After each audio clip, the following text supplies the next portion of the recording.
What's up, YouTube? It's Aerith, your favorite preservation evoker, and I'm here today with another episode of my Masterclass series. Today, we're going to be talking about how you should heal Talixae Flamewreath, or as many call her, the second boss in Court of Stars.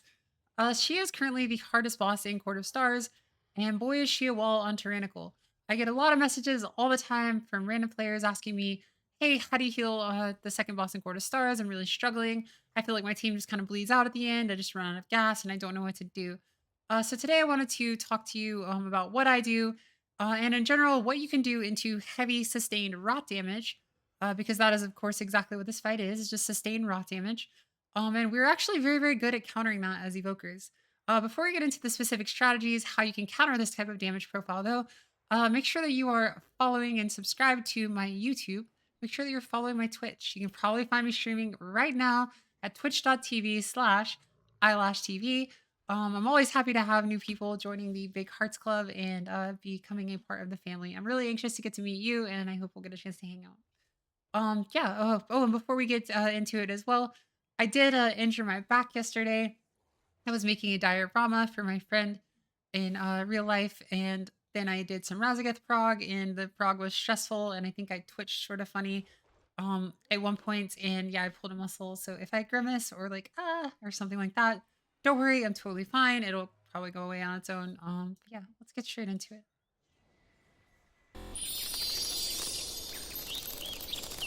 So here I have the 26 tyrannical that we did yesterday, and I'll just kind of go through it. Looks like I needed to repair. Let me go ahead and mute the stream so that we can talk here. So this fight is essentially a fight of attrition. It is a rot damage fight. Much like Skull-X, if you remember Skull-X from Sepulture, that is of course a raid encounter. But we're effectively going to be taking constant ticking damage that is going to stack up over time very slowly. Every tick does quite a lot of damage. And as such, we need to be able to we need to have a plan that allows us to effectively just do lots and lots of healing steadily over the course of the fight. Now, this might seem like a problem for Evoker because our damage profile is very bursty. We have a lot of abilities that are, quote unquote AoE lay on hands and Spirit Bloom and full power empowered Dream Breath and Rewind. We have a lot of these abilities that are effectively just let's top the team really quickly to this burst damage. That is not necessarily what you are going to be doing on this fight. If you try to do these big lifeline windows, you're just kind of piddle out and run out of gas.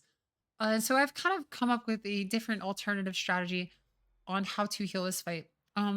First things first, let's talk about stasis. So you just saw me do a stasis here at the start of the fight. I'll go back through it in just a moment. But on this particular fight, I like my stasis to be pretty simple. A verdant embrace into a temporal anomaly into a dream breath. This allows me to put double dream breath on the party for free on 2 occasions, and it also frees up all of my essence to just be putting reversions and echo reversions. Effectively, the way that we are going to counter this fight is by just having lots and lots of hots on our party at all time. Dream breath is incredibly powerful in this regard because not only is it a very strong hot, but it also just lasts for a very long time. And basically, what you need to do is just have a lot of healing that is going to be ticking for a very long time. So I've found that this works very well. I mean, we handily timed this 26 court, and we utterly blasted on this boss. I was never afraid whatsoever. So let's kind of just take a look at how this works. The first things first, I'm going to go in. I'm going to send out a temporal anomaly. I am going to wait for a little bit. I try to send the TA as fast as I can. The damage doesn't actually start to ramp up until she casts this burning intensifies, or burning intensity rather. Um, and so you can precast this and just let the echo sit there while you deal damage to her. This is another thing is that you should definitely try and get as much damage as you possibly can into this boss. Because you can actually contribute in a very real and meaningful way to boss damage by just sitting there and just slamming her. The imp damage I would worry less about, although we are very good at dealing damage to the imps. You can full channel a fire breath and then send out a 4-set proc and just like really smite those imps. That'll let your DPS get back on the boss. But a lot of times, like my main priority is just getting as much boss damage as I possibly can because you want to kill her effectively before she lays eggs. That is to say, kill her before she kills you. Kill her before she lays eggs is like kind of my little saying. That's what I tell my teammates. I probably say it in this bot at some point. Kill her before she lays eggs. I don't know. Yeah, so as soon as we get that first tick, you'll see me just wait, sit on these echoes a little bit, and there's the tick. So as soon as we get that tick, I immediately cash in those echoes for reversions. So one interesting thing, I'm not sure if I actually we'll be able to show the healing breakdown because I didn't look at it. I don't know when I looked at it. I can try and find it afterwards. But effectively, this is what my healing breakdown looked like. It was Dream Breath at the very top with around 4 million. I think 3 million was reversion, around 2.9 million was golden hour, then around 3 or like 2.8 million was the echoed reversion. And that's pretty much all of my healing on this fight. So yeah, I now know that I now have reversions on everyone. This cast goes off. It's very unfortunate. I think our priest was like really angry. He's like, "Get your kicks," and then he like mass spells. Lucky we have a priest. Priest is very powerful. So yeah, the next thing I'm gonna look to do after things start to ramp up is go into my immediate stasis, and I'm gonna put the Verdant Embrace, Temporal Anomaly, and Dream Breath. So you could do this in two different ways. You don't necessarily have to have the Verdant Embrace.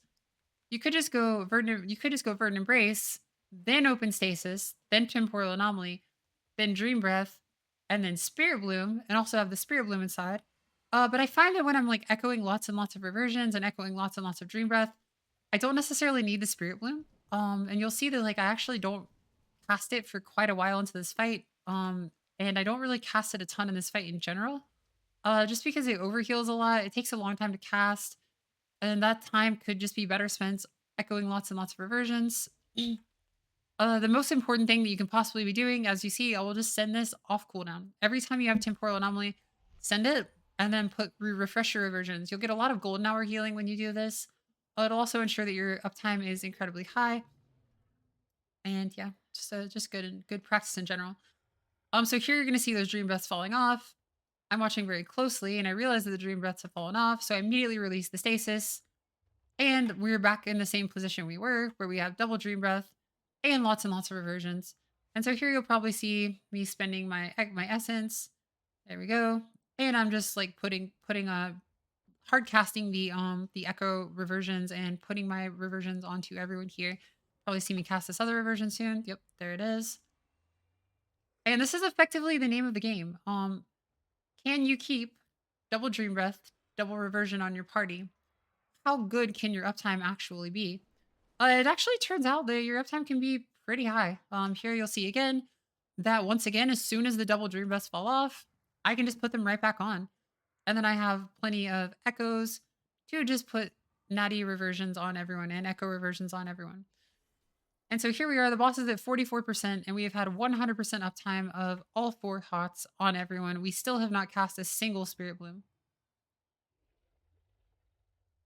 And the same thing. So here is the first part in the fight where I am not going to actually have those dream breaths on everyone.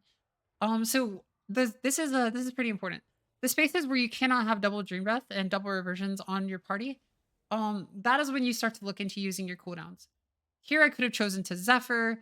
You can choose to Emerald Communion ramp. You can choose to do any number of things once you're in this position. The important thing is that you just fill in the gaps effectively. So I have 10 more seconds or 9 more seconds, as it were, at this point, until I can put double dream breath on everyone. And so I just go ahead and I look to send out a cooldown. It looks like I just choose to tip the scale Spirit Bloom here. And as you can see, like the tip the scale Spirit Bloom is like really good in that moment, but like we're immediately low again. So it's like while Spirit Bloom is a decent spell, it's just not very good into this type of damage. And so here what I'm going to do is go into my Lifeline window and Emerald Communion. This is going to coast me through to my Dream Breath. Now we have Dream Breath again. And I go ahead and echo Dream Breath. Looks like I choose to hard cast it here. Fall slightly behind in these windows where you don't have the double Dream Breath. And now we're back to being very, very healthy again. So in this one, I actually use my echoes to do like just a natural echo double Dream Breath. And then I choose to use the Temporal Anomaly to put the reversions. I'm honestly not sure which is better between these two things.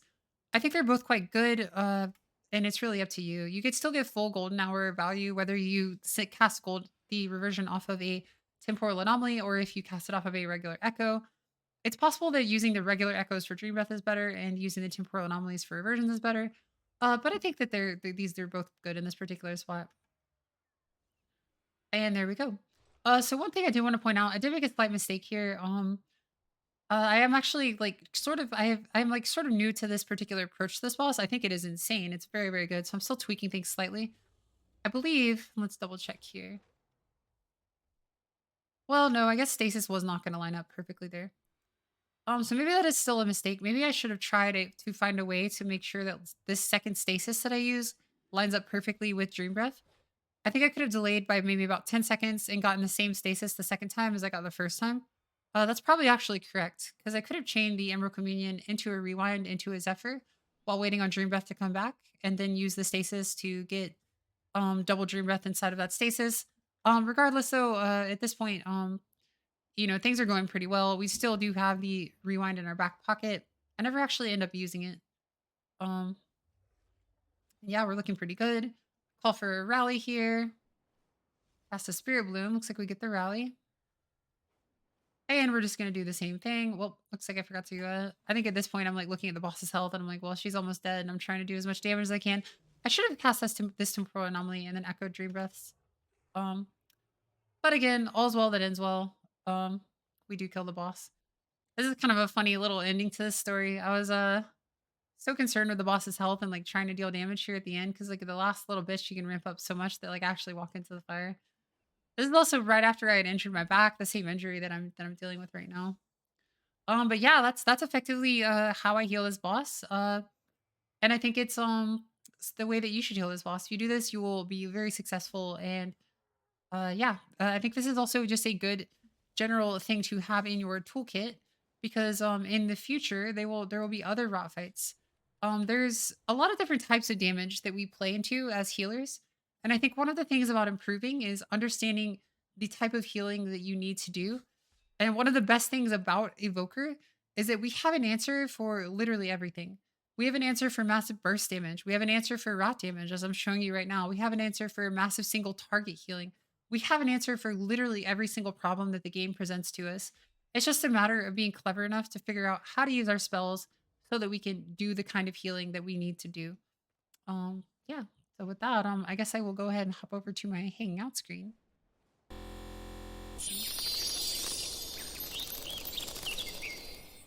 Sorry about that. Yeah, I hope that you found this video to be informative and useful. If you did and you haven't already, definitely click the subscribe button if you like Mythic Plus content, if you like healer content, if you just like silliness in general, you can definitely come and hang out with me and Mr. Pig. He's not actually named Mr. Pig. I'm still coming up with it. We'll figure out a name for him at some point. But yeah, you can come hang out with us over at twitch.tv/eyelash TV. Again, probably streaming right now because I have no life. And I mean, I do have a life. My life is just hanging out with you guys. I love you guys. You really do make my life feel very complete. Um, and yeah, that's pretty much all I got for you today. I hope that you have a wonderful evening or morning or whatever this is when you are discovering this video. I'm starting to do the thing where I ramble too much. So I'm just going to go ahead and yeah, goodbye, everyone.